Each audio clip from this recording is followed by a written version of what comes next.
ملک جن حالات سے گزر رہا ہے اس میں اس بات کی بہت اہمیت ہے کہ آزادی رائے موجود ہو۔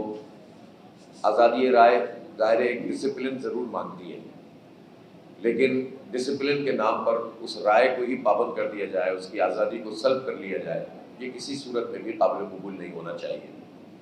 سیاسی جماعتوں کا یہ کام ہوتا ہے کہ وہ اس پر آواز بلند کریں، اور صحافت کا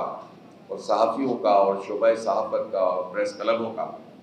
یہ کام ہوتا ہے کہ وہ ان بنیادی ایشوز کو ٹیک اپ کریں۔ تو آزادی اظہار جس کا ایک ضابطہ ہمارے قانون میں، ہمارے دستور میں، ہمارے آئین میں موجود ہے، اس کو تو فالو کرنا اور کروانا سب کی ذمہ داری ہے۔ لیکن آئین سے ماورا ہو کر قانون اس لیے بنائے جائیں کہ اپنی مرضی کی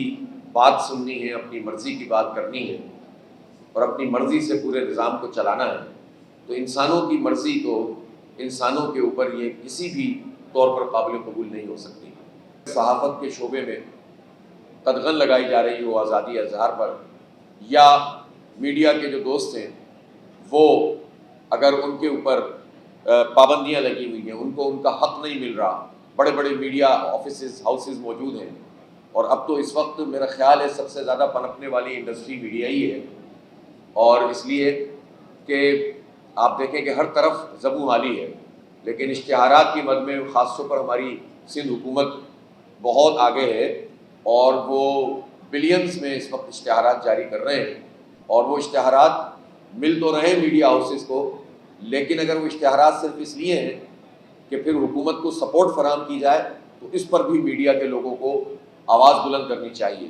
اور اگر ان اشتہاروں کے پیسوں سے میڈیا ورکر کو سہولت نہیں مل رہی تو ظاہر سی بات ہے کہ یہ ایک رشوت کے زمرے میں بات آئے گی، اور رشوت تو کسی صورت قابل قبول ہونی نہیں چاہیے۔ اس لیے میرا خیال ہے کہ یہ موضوع ایسا نہیں ہے کہ جس پر ہم اس لیے بات نہ کریں کہ ہماری کوریج کم ہو جائے گی، ہم اس کا خمیازہ بھگتتے ہیں، اور بعض میڈیا ہاؤسز یہ کام کرتے ہیں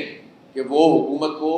جو اس کا پروپورشن ہے اس سے کہیں زیادہ فیور دیتے ہیں، اس کی تمام تر چیزوں کو چھپانے کی کوشش کرتے ہیں۔ لیکن آج کے اس دور میں ان میڈیا مالکان کو بھی بات پتہ ہونی چاہیے کہ یہ باتیں چھپنے والی ہوتی نہیں ہیں، بلکہ آپ کی کریڈیبلٹی پر ڈائریکٹ اثر پڑتا ہے، اور جب سوشل میڈیا سے وہ ساری چیزیں نکلتی ہیں جو حکومت کے جرائم کو پوری طرح سے واضح کر دیتی ہیں، تو پھر اس مین اسٹریم میڈیا جسے آپ الیکٹرانک میڈیا کہتے ہیں اس کی وقت کم ہو جاتی ہے۔ اس لیے ایک بیلنس پیدا کرنے کی ضرورت ہے۔ اگر اشتہاروں کا ایک نظام ہے تو وہ آپ کا حق ہے، وہ آپ کو ملنا چاہیے، لیکن اس کا ٹرکل ڈاؤن ایفیکٹ ہونا چاہیے کہ اس میں میڈیا ورکر کیوں سفر کر رہا ہے، اس کو وقت پر بہت ساری جگہوں پر پیسے کیوں نہیں مل رہے، اس کی تنخواہوں میں اضافہ کیوں نہیں ہو رہا، اس کو انکریمنٹ کیوں نہیں مل رہی، اس کو ہیلتھ کی فیسلٹی کیوں نہیں فراہم کی جا رہی۔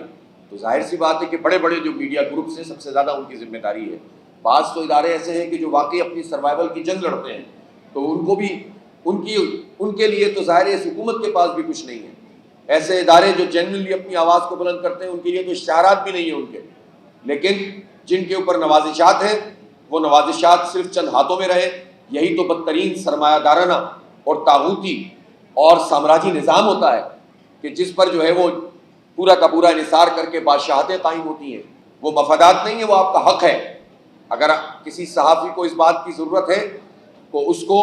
کوئی فیسلٹی ملنی چاہیے تو آپ کا حق ہے۔ ہم اس حق کے لیے کسی کے آگے جھکے نہیں، بلکہ ڈٹ کر کھڑے ہوں اور بات کریں، اور بات کر کے جو ہے اس گفتگو کو آگے بڑھائیں، تبھی یہ ادارے جو ہے وہ ہمارے پنپ سکیں گے، ورنہ تو یہ ایک اور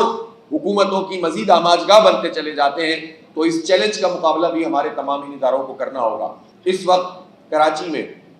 بلدیاتی نظام جس کو آج سے 2.5 سال پہلے قائم ہونا چاہیے تھا، بمشکل تمام 15 جنوری کو 4 مرتبہ الیکشن ملتوی ہونے کے بعد الیکشن ہوا، لیکن 15 جنوری سے لے کر آج تک کی تاریخ میں، جبکہ میئر اور چیئرمین ٹاؤنز کے حلف بھی ہو چکے ہیں 19 جون کو، آج ہم 18 جولائی میں بیٹھے ہیں اور آج تک ٹاؤنز کے چیئرمین، وائس چیئرمین اور یونین کونسل کے چیئرمینوں کو چارج تک نہیں دیا گیا ہے، چارج تک منتقل نہیں ہوا ہے۔ اسے جمہوریت کہتے ہیں، اس کو کہتے ہیں کہ ہم بہت کام کرنا چاہتے ہیں۔ آپ کام کرنا چاہتے ہیں لیکن کام کے سارے راستے آپ نے بند کیے ہوئے ہیں۔ آپ دولت کا بھی ارتکاز چاہتے ہیں اور طاقت کا بھی ارتکاز چاہتے ہیں۔ آپ وسائل پر بھی قبضہ کرتے ہیں اور اختیارات پہ بھی قابض ہوتے ہیں۔ آپ شہر کے ان تمام اداروں کو KBCA کو SBCA بنا دیتے ہیں، آپ ملی development authority, Lyari development authority, آپ کے ڈی اے، آپ جتنے ماسٹر پلان، ان سب کو اپنی حکومت پہ کے قبضے میں لے کر اختیارات کو منتقل نہیں کرتے جو آئین کا تقاضا ہے۔ آئین کہتا ہے کہ آرٹیکل 140A کے تحت تمام سیاسی، مالیاتی اور انتظامی اختیارات بلدیاتی حکومتوں کو منتقل کریں۔ اب تو آپ نے شب خون مار کر اپنی حکومت بھی بنا لی ہے،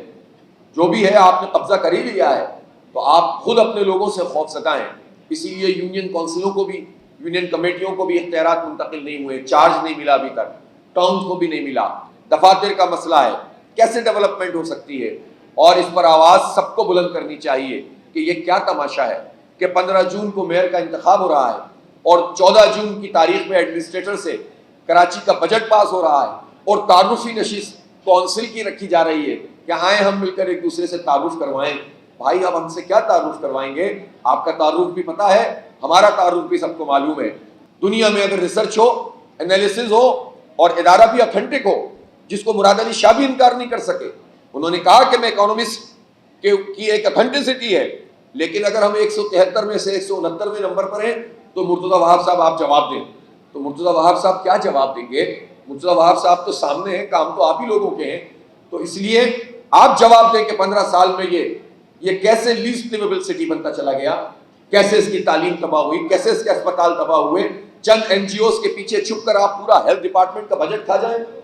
چند این جی اوز اور سیٹھوں کے چندوں سے آپ ڈپارٹمنٹ بنا دیں اور لوگوں کو بیوقوف بنائیں۔ آپ جائیں سندھ گورنمنٹ کے سارے اسپتالوں کا جائزہ لیں، عباسی شہید جائیں، سبراج اسپتال جائیں، سرفراز رفیقی اسپتال جائیں،